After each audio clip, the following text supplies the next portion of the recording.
هو خلي بالكم يا جماعه، قرب علينا شويه.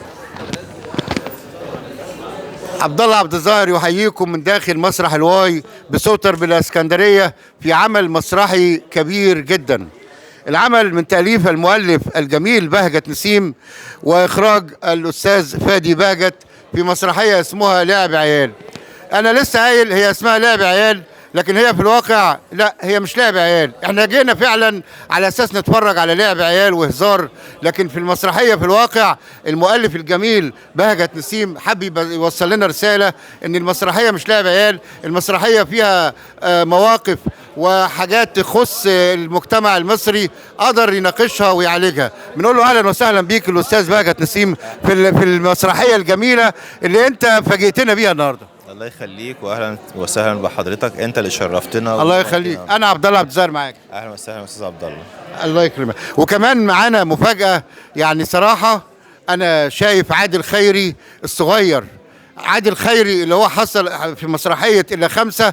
النهارده انا شايف عادل خيري قدامي، امين حلمي صوت، اداء، مخارج الفاظ، وضوح في كل حاجه، حركات تمثيل. هو موهوب بالفطره وانا لا اجامل احد. اهلا وسهلا بيك، انت النجم القادم بقوه امين حلمي، اهلا وسهلا بيك. اهلا وسهلا بحضرتك. اولا انت غاوي التمثيل ده من امتى؟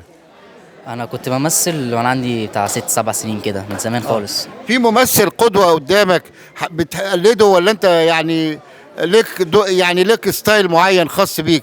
احنا اعجبنا بيك صراحه، واعتقد المشاهدين كلها شافوا المسرحيه اعجبوا بيك بالاداء الجميل دوت. هل انت يعني لك مثل اعلى في التمثيل، ممثل تحب تكون زيه؟ انا بصراحه بحب كريم عبد العزيز. كريم عبد العزيز ممثل جبار. هل ده اول عمل تعمله؟ لا انا عملت مسرحيات قبل كده اكتر. عملت مسرحيات قبل كده. لا انت نجم جميل جدا جدا. النهارده المؤلف الجميل الاستاذ بهجت نسيم، انت يعني كنت عايز تقول ايه في المسرحيه؟ وانا ليه بسالك السؤال ده؟ لان انت الكاتب، فانت اكيد لك رؤيه تختلف عن رؤيه الحاضر اللي زي حالاتي.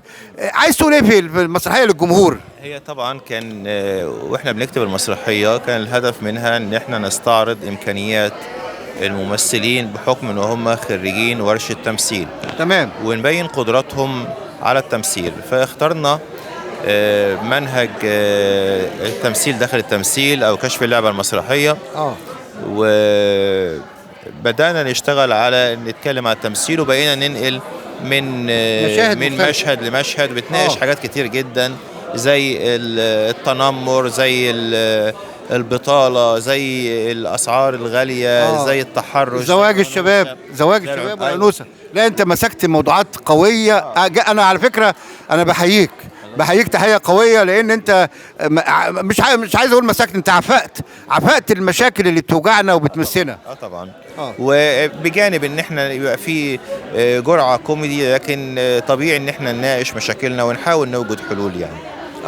احنا كمان عايزين نقول لامين حلمي ان اسكندريه فيها مواهب بالفطره كبيره زي ما القاهره. يعني يمكن احنا بنحب، انا كعبد الله عبد الظاهر بحب اسلط الضوء على مواهب اسكندريه، وامين حلمي احد المواهب القادمه بقوه في التمثيل والاداء الطبيعي والصوت الواضح ومخارج الالفاظ على المسرح. بصراحه نجم كبير. عايز اقول عمار يا اسكندريه ولمصر الحب كله. تحياتنا للجميع من مسرح الواي بالاسكندريه.